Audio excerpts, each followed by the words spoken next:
Hello everybody and welcome to the channel.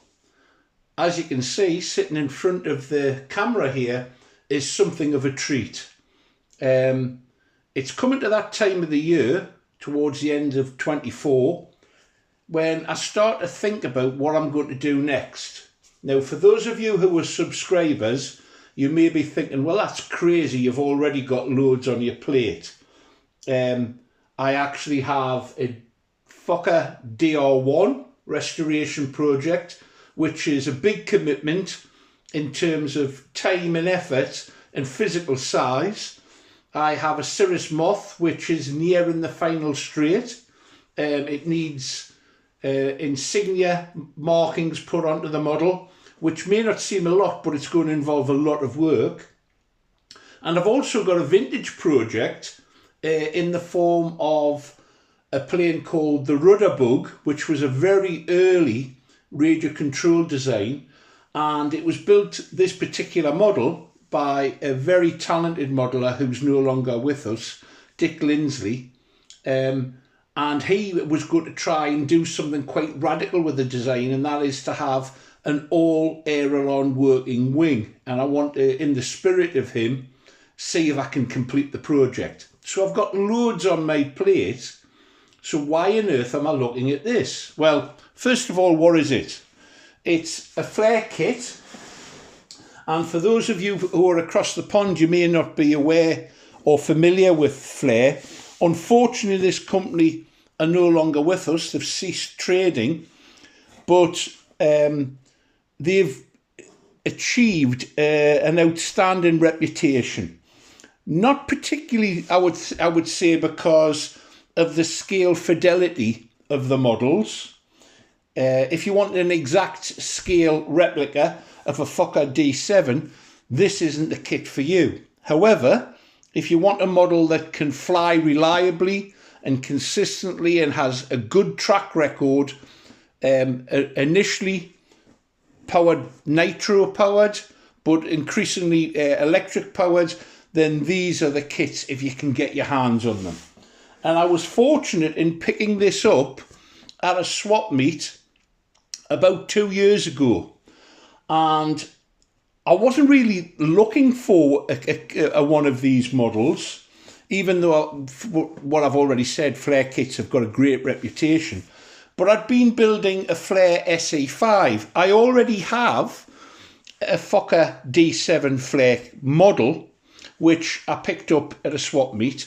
And it flies superbly. It's in finished colours, which are very unusual.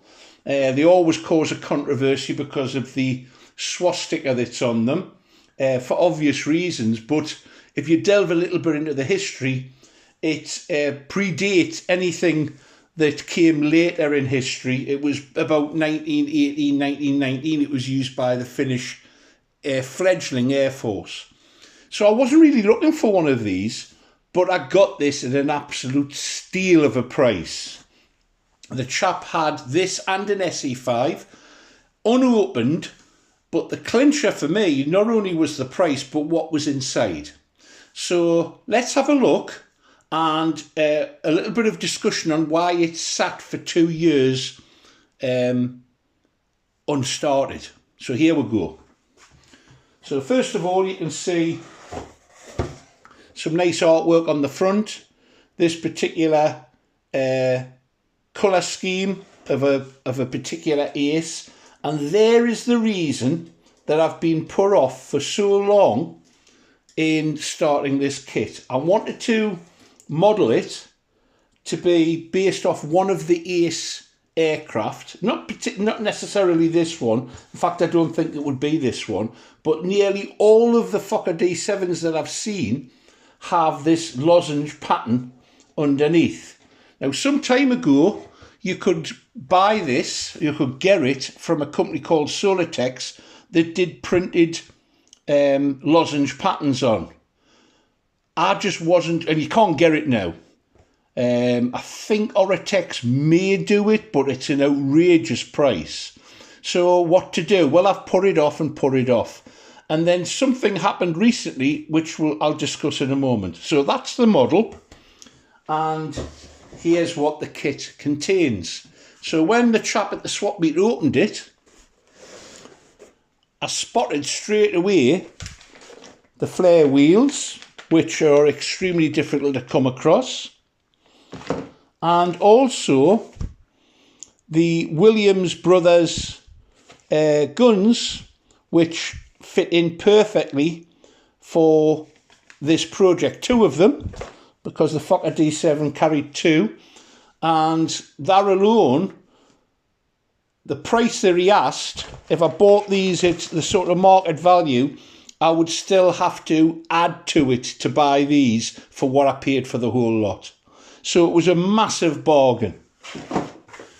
What do you get in the kit? Well, beautiful set of plans here. You can see that there's a lot to them. But I've built the SE5. You have this almost like a plastic kit breakdown of how it goes together, which is extremely helpful. I will be incorporating a few changes along the way to the design, because I've learned quite a lot in the process of building these. So you get basically an instruction sheet.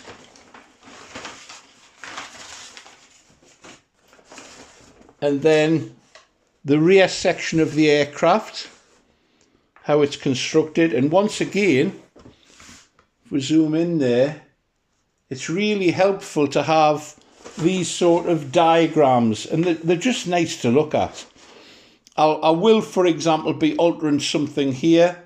It's got a fixed rud tail skid, which basically consists of a piece of wire. I think I can do something a little bit better than that. Not that it's particularly effective. However, I will be replacing that with a sprung tail skid in the same way that I've done one for the DR1 in that rebuild. So there will be 1 or 2 things that I'll change on the way. That's 2 sheets up to now. Here we have the wing, which follows a standard format, very similar to the SE5. This uses bell cranks. I'll have to zoom out again, sorry. Here we have a bell crank arrangement. I'll be replacing that with an independent servo for each of the wings, and that allows one to put in differential throw.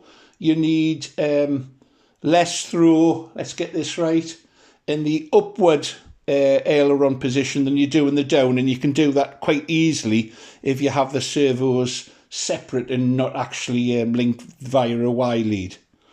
So that's something that I'll be altering. Lots of nice instructions on the plan. So that's the 3rd sheet, and obviously repeated for the other wings, and that's a nice touch that you actually get both the whole set of wings and not one side and then repeat, which sometimes happens. Quite an extensive parts list, as you can see here. It runs to 118 parts in the kit, and it feels like that when you pick it up. It's a heavy box. Instructions on how to set things up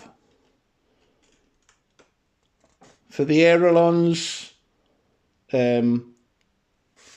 how the interplane struts are added. Nice feature of the D7 is, because it's a cantilevered set of wings, there's no rigging on it, which makes for a much quicker assembly at the field. There are some sterry parts. These are the inspection panels that go on the side of the fuselage for the engine. I may use them, I may not. The main disadvantage of them is that there's a tendency for the paint to flake off them. So I may replace these with ply and perhaps only use the louvers. I don't know, we'll see. This will definitely be replaced. It's the dummy engine. and I think I can do better than that. I replaced the dummy engine on the Finnish D7 that I have, and I think it makes a big difference to the model. So that'll be scrapped. Fuel tank, you can see it's a rather complete kit. There's a whole bag of bits, and these bits of metal that you can see here are used to actually put the connectors for the interplane struts.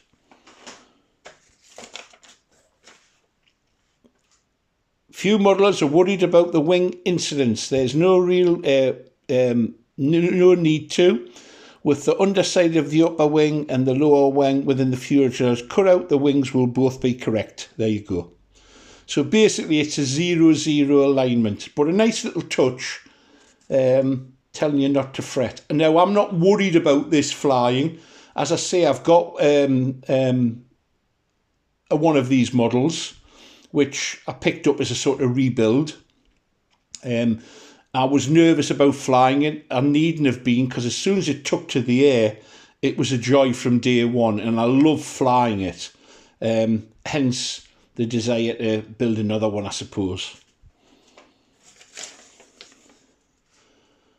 Improvements of the kit, so it's now saying that some parts have been replaced. There you go.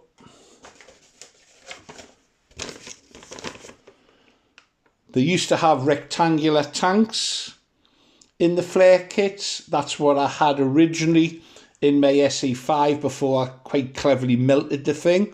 And little instructions saying that you need to make a slight modification to accept a round tank. This one happens to still be a square one.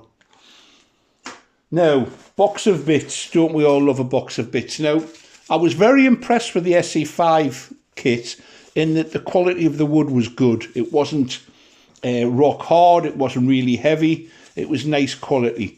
And this feels nice too, which is what we want to hear and see.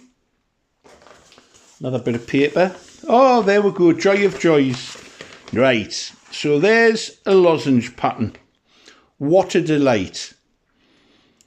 Not really. It's filled me with terror when I saw that, because I know that no longer available are the pre-printed fabric. Now, an interesting thing is that in the full-size prototype, that pattern wasn't printed, it wasn't painted on rather, it was actually printed. And that actually left a slight fuzz to the edge between the colours. And when I've seen this reproduced in models, it often appears far too sharp to me, and looks quite garish, whereas in actual fact, if you look very, very closely at the prototypes, it's quite subtle. It's quite a subtle pattern, but nevertheless, it filled me with terror. Now, one of the advantages of doing this channel, and one of the joys of doing the channel, is that I've become quite friendly with a number of people via it. Some are other YouTubers, so obviously one thinks of a fellow Brits such as Cliff Harvey and Chris from Dad's RC Hangar. Others are from across the pond, who, such as Jeff from Lower Alabama, just enjoy his enthusiasm, and of course the Petrinsky brothers go without saying. But somebody who's got in touch with me and corresponds on quite a regular basis is a gentleman by the name of Jonathan Turner. Now, he's on a Facebook group who enjoy Flair models, and he seems to enjoy much of the same things that I do. Vintage models, old World War I planes. And he's bit the bullet, and he's started to produce a lozenge pattern on a Flair a Flair Fokker D7. So he's jumped in now, and I've watched him producing stencils and using the stencils, and I have to say that it's very, very effective. So that being the case, I've now built up a bit of bravery, and I think I can tackle this, and that will mean that with Jonathan's help, because he's said that I can use his stencils design. I'm going to have a go at doing this. So it just shows that it's a two-way street, this. It's not just about me saying this is the way to do things. I'm learning an awful lot from people out there, and he's one of those chaps. So thank you very much, Jonathan. Well, let's have a look. Lovely lightweight timber. Makes you wonder where all the weight comes from in this kit, because it is heavy, as I've said. It looks beautiful. And that's not always the case with some kits. Some of the vintage kits that you get your hands on are awful. But this is really, really good quality. That looks like the capping strips. Undercarriage legs, I believe. I think it's the undercarriage legs. It could be the cabine structure. I think it's the undercarriage legs. Box of bits. Hardwood dowels and so on. Don't know what they are, but they're there. Thin ply, 1/64th, I would hazard a guess.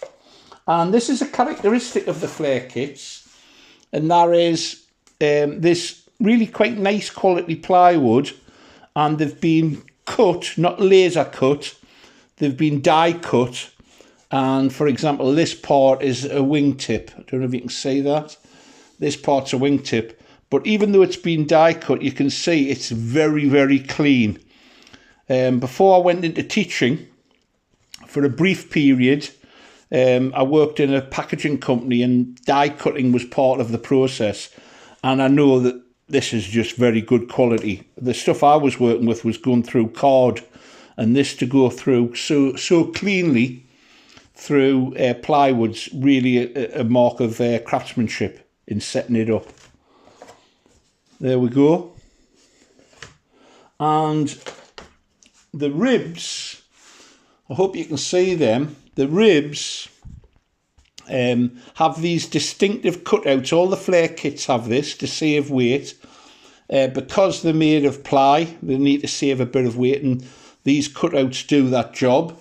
It's part of the reason I know that the DR1 wasn't from a kit, although it was inspired by a Flair plan, I believe, because all the ribs are solid. So I think the person who built that had used a Flair set of plans and made the model from it, but it isn't a kit. There you go. Obviously, with it being a biplane, there are lots of them, sheets of them. We even get a little bit of gauze to go on the front grille. And speaking of which, here's the front grille. Now, the model that I've got upstairs, the finished one, all this grille was gone. It was totally smashed up, and I scratch built a piece. So I may use that, I may not. It's quite vulnerable because it's sterry. And from what I've seen of the prototype, that angle's wrong. So I may scratch build it again. It wasn't as daunting as you may think. I may make that from scratch again. We'll see. You even get, look, Flair stickers, collector's items. Here are some of the bulkheads in the kit. Well, I don't have a clue what that is. Not until I start looking at the instructions. I don't know what that's meant to be, but it's interesting nevertheless. Take these out. Big sheets of ply. Wait a minute, we'll take this box out. Big sheets of ply here for the sides of the fuselage. Two of those, another sheet of thin ply, and two more sides. So it's quite a substantial structure, and bulkheads all ready to be cut out. No labels on them, but I think they're easily identified with the instructions. And then there's a bag of wire and tube and basically everything you need to complete this model. So I'm really looking forward to building this.